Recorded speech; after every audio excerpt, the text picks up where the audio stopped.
고 김영균 씨의 어머님 김미숙 씨 오셨습니다. 어머님 어서 오십시오. 네, 안녕하세요. 네. 그리고 고 김영균 시민대책위원회 이태의 집행위원장도 함께 오셨습니다. 어서 오십시오. 안녕하세요. 네.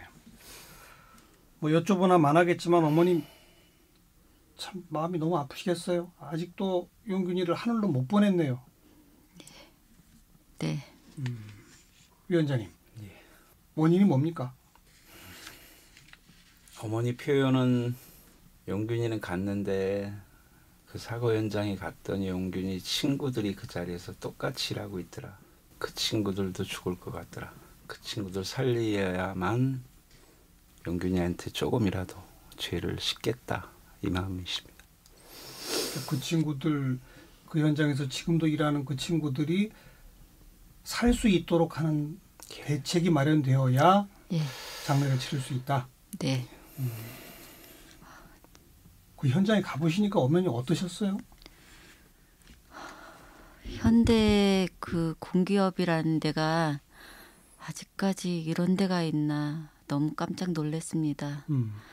거기는 옛날에 탄광을 지금 갖다 놓은 것 같고요. 옛날에 탄광에는 무너져야지 사람이 죽었는데 지금은 그 안에 들어가면 금방 죽을 수 있는 요인들이 너무 많았습니다.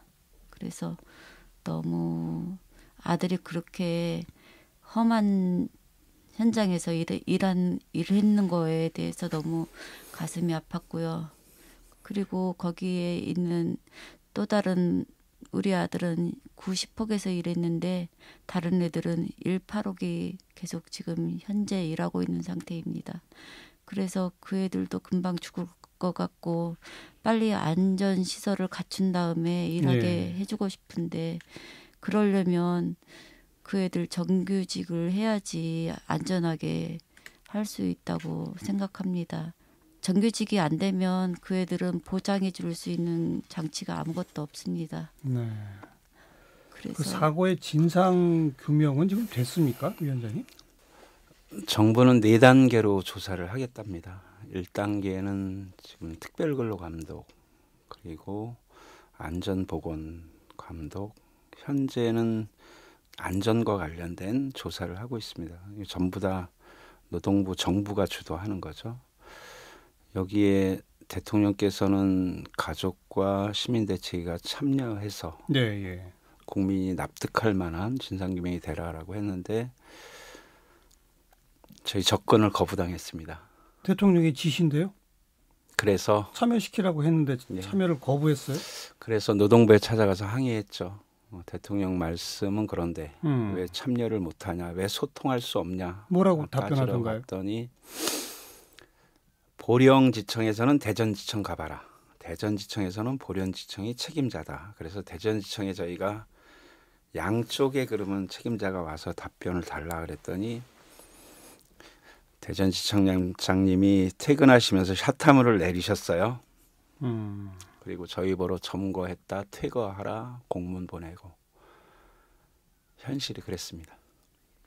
그리고 대낮에 평일인데 대낮에 그 유가족이 그 안에 있는 상태에서 셔터문을 내렸고 그래서 저희가 서울에서 내려오는 길에 거기 가서 셔터문 올려달라고 요구했고 그런데 저보고 쪽문으로 들어가라고 했습니다. 그래서 내가 왜 죄를 짓지도 않았는데 쪽문으로 들어가야 되는지 항의를 했고요. 항의를 오랫동안 서로 실랑이 끝에 정문을 열어준 다음에 저희가 들어갔습니다. 저희가 정문으로 들어갔는데 또 셔터문이 내려졌습니다.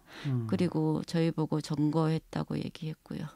대통령의 지시가 있었음에도 불구하고 유족과 시민대책위가 참여하는 진상조사는 이루어지지 못하고 있다. 그런 거네요. 네, 그래서 정부가 말하는 4번째 단계인 진상조사단을 구성하겠다. 이렇게 이제 얘기를 했고 최근에 국무총리가 위임하는 진상조사위원들을 위임해서 대책위원들을 참여시키겠다. 시민대책위 위원들을 4번째 단계에서 이제 참여시키겠다고 합니다. 그럼 참여시켜서 그건 언제 구성되고 언제부터 시작되는 겁니까? 아직 구성 안 됐고 조사 결과를 어떻게 이행하겠다는 약속도 아직 없고요. 그런데 앞서 조사됐던 노동부의 자체 조사의 결과가 총체적 난국이었다.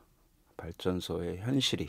그런데 더 끔찍한 거는 이행 조치 사항으로 700여 건을 법 위반했다고 고소고발했는데 700여 건이나? 예, 그런데 권고안이 참 저희가 이해할 수 없는 안입니다.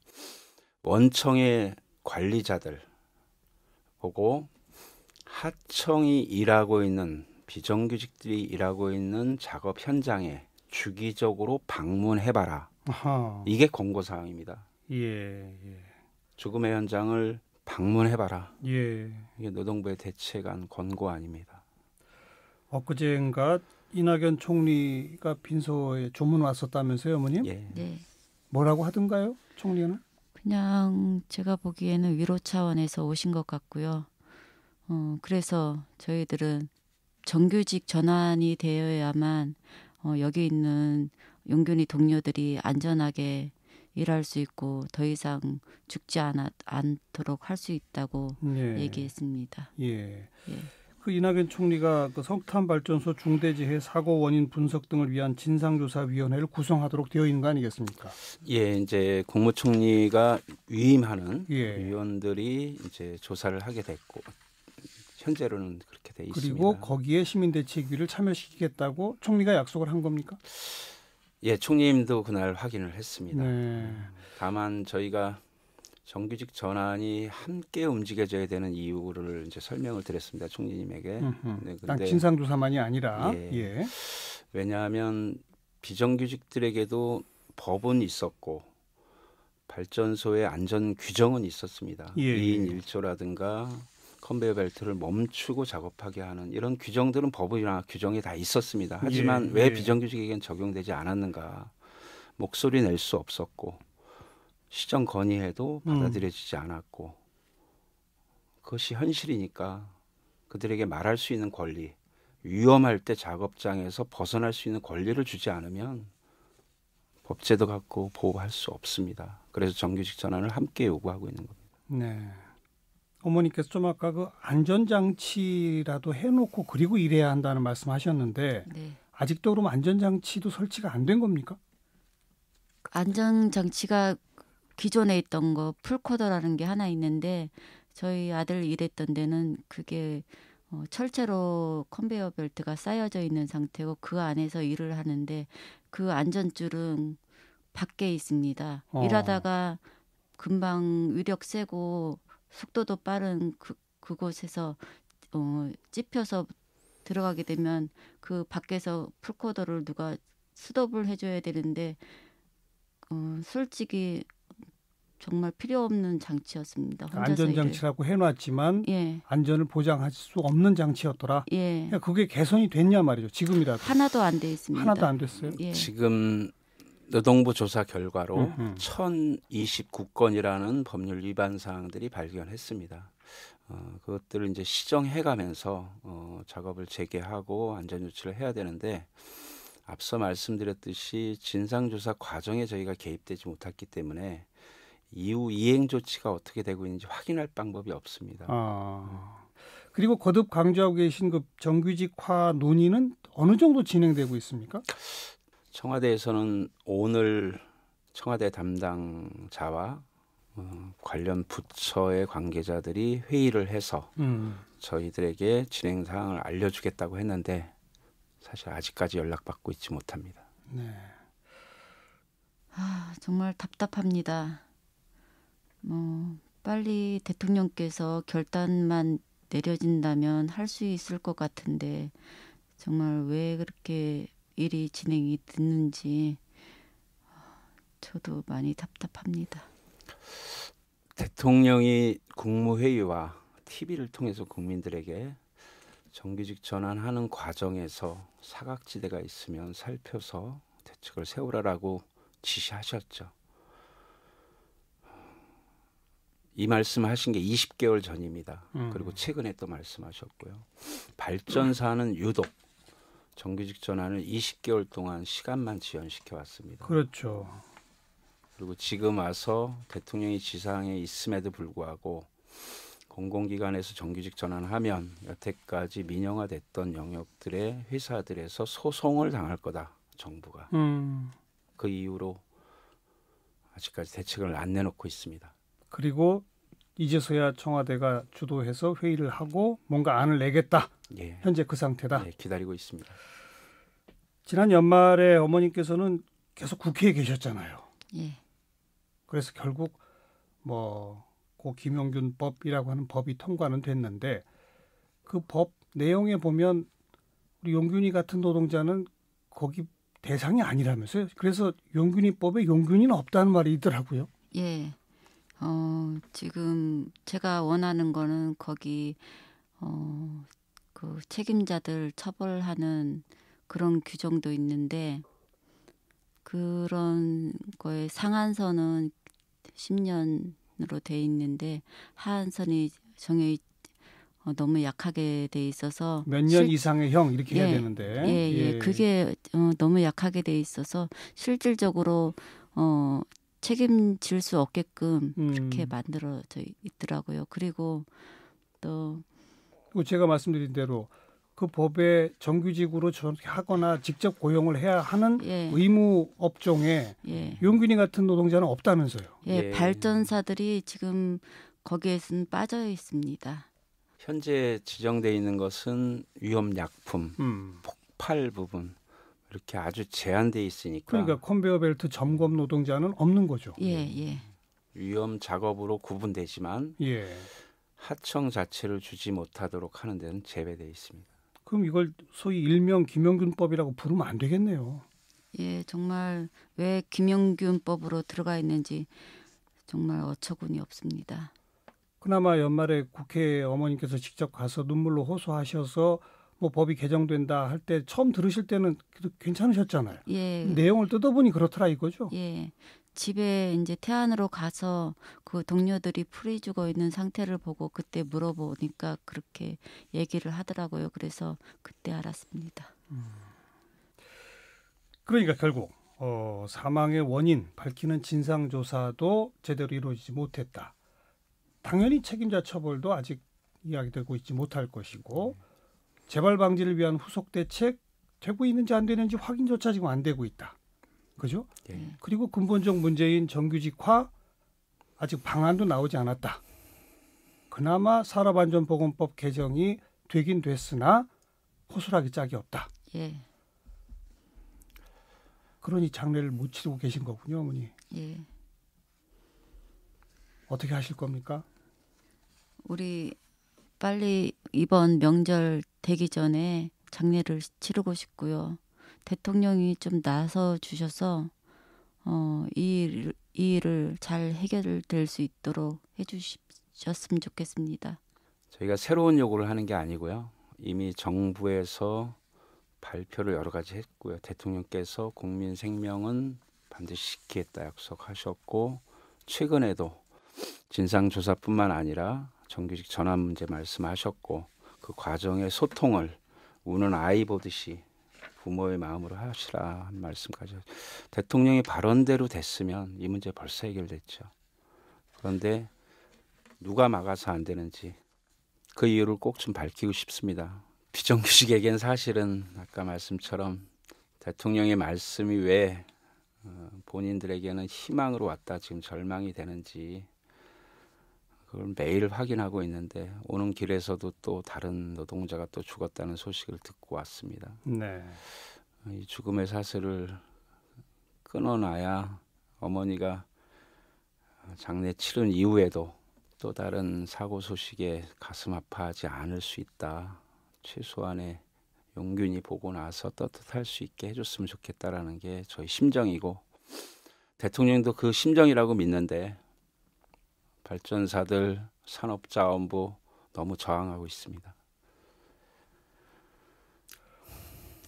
설 전에 장례를 치르고 싶다. 근데 지금 이제 며칠 안 남았습니다. 시민대책위 차원에서도 최소한 여기까지면 되면 그래도 장례를 할 수 있다. 이런 최소한의 기준이 있지 않겠습니까? 있죠. 어떤 겁니까? 최소한의 대통령과 저희가 만나서 합의서에 도장 찍듯이 이렇게 할 수 없는 거잖아요. 네. 대통령 만나서 대통령이 국민들에게 희망 주셨고 약속하셨던 거 다시 확인하고 싶은 겁니다. 앞서 말씀하신 진상규명 총리까지 보내셔서 약속하고 가셨으니까 예. 믿으려고 합니다. 예. 정규직 전환 약속을 수시로 대통령께서 하셨죠. 그 약속 다시 만나서 듣고 싶습니다.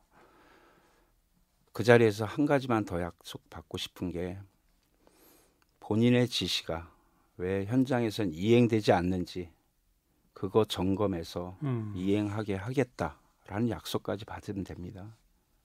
이게 무리한 약속이라고 생각하지 않습니다. 네. 새로운 요구도 아니고요. 그 대통령이 어머님을 만나겠다고 했는데 어머님께서 지금 만날 수 없다라고 하셨었지 않습니까? 예, 예. 정확한 진상조사하고 이런 게 이루어지기 전에는. 예. 근데 지금은 우리 위원장님 말씀 들어보면 지금은 대통령을 만날 수 있다는 겁니까? 만나서 이런 걸 약속을 받고 싶다는 겁니까? 예. 저희가 그것 때문에 여태까지 장례도 못 치렀고 그것이 된다면 약속만 받아낼 수 있다면 장례 치를 수 있습니다. 부연해서 한 가지 말씀드리면 작년에는 그 산안법이 통과되고 대통령께서 일조하셨죠. 그리고 그 자리에서 만나면 그래 국민들이 볼 때 저희도 이 문제가 다 해결될 것이다 이렇게 믿었죠. 근데 내용을 보고 현장에 돌아가서 동료들을 만나니까 다 울고 있었어요. 어머니 저희는 그 법이 통과돼도 어머니가 대통령을 만나도 우리는 대상도 아닙니다. 살 수 있을까요? 예. 그 현장에 돌아가야 되나요? 예. 이렇게 묻습니다. 그래서 만남을 거절하셨던 거고. 네, 그 약속을 이미 하셨던 약속을 어떻게 이행하실지 저희들에게 믿음을 한 번 더 주십시오. 알겠습니다. 이제 뭐 또 그때는 이제 그런 상황이었고 연말에는 근데 그 이후 시간이 이렇게 경과했는데도 불구하고 또 대통령의 구체적 지시가 있었음에도 불구하고 이행되지 않는 이 상황이 되니까 이제는 다시 대통령을 만나서 확실한 약속을 받아야 되겠다. 저희가 정규직 전환을 방해하고 있고 저항하는 분들이 어떤 분인지 알아냈어요. 산업자원부는 대통령의 지시사항, 국정 1호 사항이죠. 공공기관에서 정규직 전환 시켜라. 이 사항에 대해서 지금 소송을 당할 것이다. 예, 아까 언급하셨죠. 예. 그리고 외국 자본이 들어와 있는데 FTA에 제소될 것이다. 이렇게 저항하고 있고요. 발전 5사 사장들은 현재 있는 하청회사 한 군데를 변경해서 그쪽으로 정규직 전환의 대책을 건의하기도 합니다. 이런 실상들을 저희가 현장에서 확인한 내용들을 직접 말씀드리고 싶습니다. 예. 물론 소송 당할 수도 있고 또 FTA로 인해 제소될 수도 있습니다. 때문에 그런 것들을 피해갈 수 있는 제대로 된 방법을 만들어내는 게 정부의 역할 아니겠습니까? 네. 바로 그런 피해갈 수 있는 제대로 된 방법을 빨리 좀 달라. 근데 지금도 논의하고 있다. 그런 얘기 아니겠어요? 네. 네. 답답합니다. 어머니 우리 대통령한테도 좋고요. 시민들한테도 좋고 마지막 한 말씀 하시죠. 먼저 대통령께 사람의 목숨은 모두 다 소중합니다. 정치는 국민 모두를 생각하는 마음으로 해야 합니다. 자본가나 정치가들을 위해 서민들은 존재하는 것이 아닙니다. 우리 모두가 상생하고 안전하게 일할 수 있고 국민이 목숨만큼은 지켜질 수 있도록 앞장서 주시기 바랍니다. 그리고 시청자들한테 여러분께서는 대한민국 국민입니다. 공기업에서조차 아무런 안전시설 없이 다치고 죽어가고 있는 현실입니다. 하루에 6, 7명, 1년에 2,000명가량이 안전장치만 갖추어진다면 죽지 않아도 될 사람들이 죽어가고 있습니다. 누가 이렇게 만들어 놓은 줄 아십니까? 자본가들과 일부 정치가들이 정규직과 비정규직을 만들어 비정규직들을 입과 귀를 멀게 하고 손과 발을 꽁꽁 묶어 놓고 아무런 대항도 못하도록 해서 결국 죽음으로 몰아넣고 있습니다. 우리는 절대로 용납하면 안 됩니다. 용서해서도 안 됩니다. 우리가 나서서 싸워서 우리의 권리를 찾아야 합니다. 사람들은 왜 정규직을 원하는지 모르는 것 같습니다. 비정규직은 인간 취급을 안 합니다. 노예 취급받고 삽니다. 그래서 최소한 생명이 위태로워도 회사를 그만두지 않는 한 일하라고 하면 해야만 합니다. 모두 잘 알고 있지 않습니까? 회사를 구하는 것도 정말 어렵다는 것을. 그래서 모두들 회사를 나가지 않는 한 일해야 된다고 용균이 동료들은 그렇게 말하고 있습니다. 네, 네. 말씀 잘 들었고요. 착하고 열심히 자기 일만 하는 사람들이 죽어나간다고 용균이 동료들이 이야기합니다. 네, 말씀 잘 들었고 두 분 기운 내시기 바랍니다. 고맙습니다. 네, 감사합니다. 고 김용균 씨의 어머니 김미숙님, 그리고 고 김용균 시민대책위원회 이태의 집행위원장이셨습니다.